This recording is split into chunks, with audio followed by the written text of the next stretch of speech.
আওতায় না আনা হয় তাহলে অদূর ভবিষ্যতে বাংলাদেশে আবার শেখ হাসিনার মতো কোন স্বৈরশাসক জন্ম নেওয়ার সুযোগ পেতে পারে।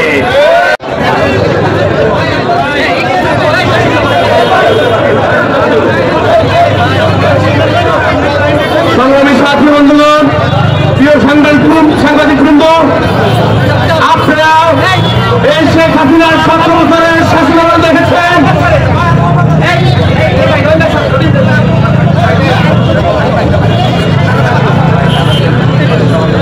কিভাবে 2013 সালে 5ই মে শাপলা চত্বরে আমাদের নিরীহ আলেম ওলামাদেরকে হত্যা করেছে। আপনারা দেখেছেন 2009 সালে কিভাবে দুনিয়ার বিদ্রোহের নামে আমাদের দেশপ্রেমিক সেনা সদস্যদেরকে হত্যা করেছে। আমরা দেখেছি কিভাবে বিরোধী দল দমনের নামে সেনার দেশে লাখ লাখ জামাত বিএনপি সহ বিরোধী দলের নেতা কর্মীদেরকে হত্যা করেছে।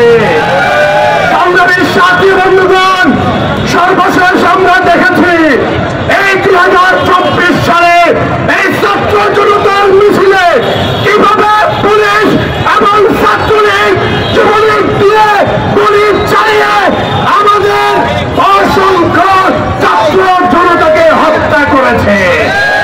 সংগ্রামী সাথী বন্ধুগণ, এই শেখ হাসিনাকে যদি এই যে এই সকল অপকর্মের মূল হোতা যার সরাসরি নির্দেশে এই হত্যাকাণ্ডগুলো ঘটেছে তাকে যদি বিচারের আওতায় না আনা হয় তাহলে অদূর ভবিষ্যতে বাংলাদেশে আবার শেখ হাসিনার মতো কোন স্বৈরশাসক জন্ম নেওয়ার সুযোগ পেতে পারে।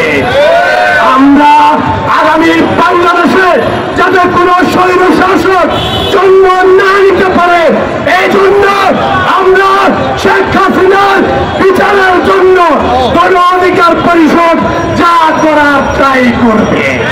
আমরা স্পষ্টভাবে বলছি, শেখ হাসিনাকে ভারত থেকে বাংলাদেশে নিয়ে আসতে হবে এবং বাংলাদেশে এনে এই প্রত্যেক হত্যাকাণ্ডের দায়ে শেখ হাসিনার ফাঁসি কার্যকর করতে হবে।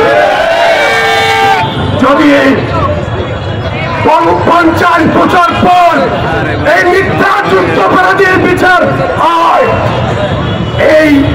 এই যে গত 1 বছর হয় নাই এই হত্যাকাণ্ডগুলো করেছে, এই হত্যাকাণ্ডগুলোর স্পষ্ট ভিডিও আছে। আমরা দেখেছি পুলিশ, র্যাব, বিজিবি, ছাত্রলীগ কিভাবে দিনের আলোতে শত শত মিডিয়ার সামনে কিভাবে গুলি করে ছাত্র জনতাকে হত্যা করেছে।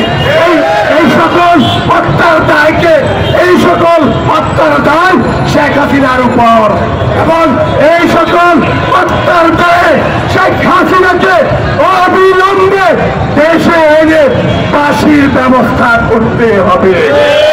আর শেখ হাসিনাকে এই দেশে আনার জন্য এবং বিচার করার জন্য যত প্রকার প্রোগ্রাম দেওয়া লাগে, যত কর্মসূচি দেওয়া লাগে, গণ অধিকার পরিষদ কর্মসূচি দিবেন। শেখ হাসিনার ফাঁসি কার্যকর হওয়া পর্যন্ত আমরা গণ অধিকার পরিষদ রাজপথে থাকবো ইনশাআল্লাহ। ধন্যবাদ।